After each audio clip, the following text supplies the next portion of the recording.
Can you believe that Caesar got divorced over a cross-dressing party crasher? How much of a threat could that have been to his marriage? From Julius Caesar's epic split to Henry VIII's endless pursuit, get ready to discover the most shocking divorces in history.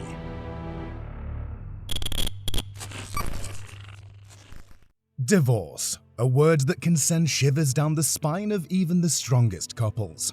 The oldest recorded law on divorce dates back to King Hammurabi of Babylon in 1760 BC. It's fascinating to see how laws around divorce have evolved over time. New York was the last state to adopt the no-fault divorce law in 2010, finally allowing mutual consent divorces. Cheers to the evolution of love, or lack thereof.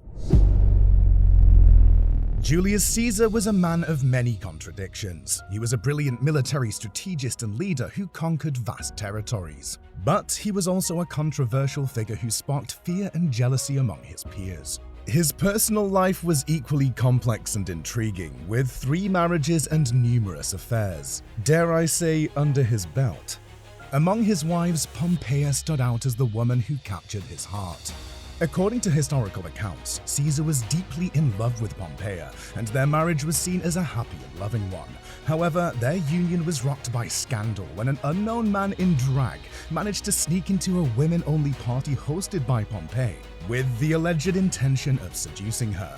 Regardless of the intruder's intentions, Caesar's reaction was far more dramatic than a Shakespearean play, especially when nothing actually happened between Pompeia and the cross-dressing party crasher.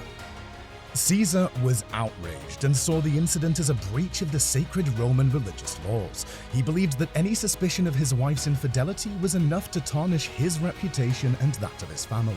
Thus, he made the decision to divorce Pompeia, citing his famous quote, "My wife ought not to be under suspicion." This gave rise to the proverb, "Caesar's wife must be above suspicion," meaning that if you are involved or married to someone in the public eye, you must avoid attracting negative attention. Napoleon Bonaparte, the man who conquered Europe with his military might, also conquered hearts with his romantic exploits. His relationship with his first wife Josephine was a roller coaster of love, betrayal, and a struggle for power. Napoleon and Josephine's marriage was a tumultuous one, filled with infidelity and drama. Despite their love for each other, Josephine's inability to produce an heir for Napoleon led him to seek a divorce. In 1809, after 14 years of marriage, Napoleon divorced Josephine, a decision that shocked the world. The reasons behind the divorce were complex. Although Napoleon loved Josephine deeply, he believed that his duty to France and the Bonaparte dynasty outweighed his personal feelings. He was desperate for a male heir to secure the future of his empire, and when he thought Josephine could not provide one, he saw no other option but to end their marriage. Josephine was devastated by the divorce and never fully recovered from the blow. She remained in love with Napoleon until her dying day, even after he remarried and had several children with his second wife Marie-Louise. Duty may have won that round, but it is said, however, that Napoleon's final word while on his deathbed was Josephine. In the annals of English history, few events have captured the imagination quite like the divorces, or was it the beheadings, of the wives of King Henry VIII. It was a tumultuous period, a time when the fate of a nation hung in the balance. Also, the whims of one man threatened to plunge the country into chaos. The year was 1533, and Henry VIII, the King of England, was in a quandary. He was desperate for a male heir, someone to carry on his legacy and ensure the stability of his reign. But there was a problem. His wife, Catherine of Aragon, had failed to produce a son. For Henry, this was a disaster. He believed that his lack of a male heir was a sign of divine disapproval. He considered this a punishment for his marriage to Catherine, who was also the widow of his brother. But Catherine was not willing to give up her status as queen without a fight. And so began a legal battle that would rock the kingdom to its core. Henry sought an annulment of his marriage from the Pope, while Catherine fought to maintain her position as queen. It was a battle of wills, a clash of egos, and a fight for the soul of England itself.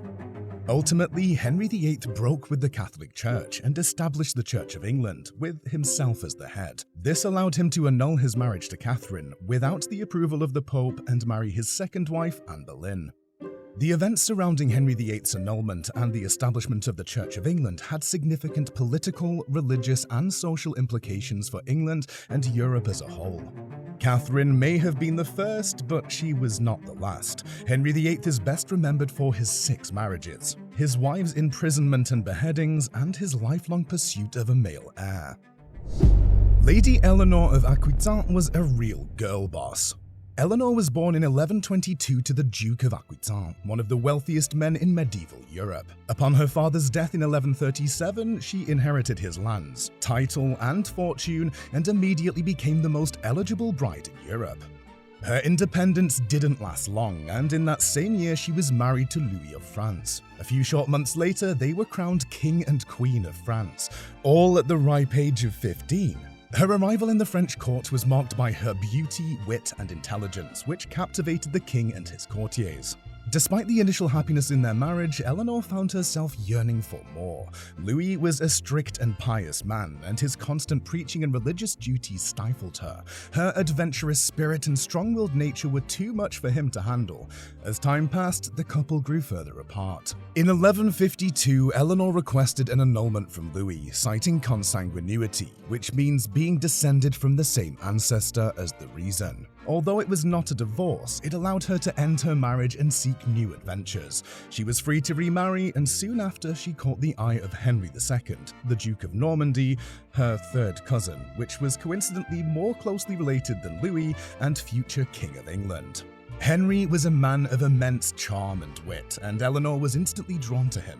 In the same year that her annulment was granted, she married Henry, and 2 short years later they were crowned King and Queen of England.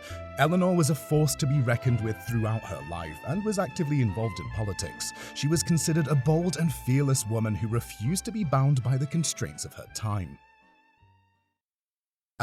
The deliciously dramatic story of King Lothair II and his lifelong pursuit to get a divorce from Theutberga.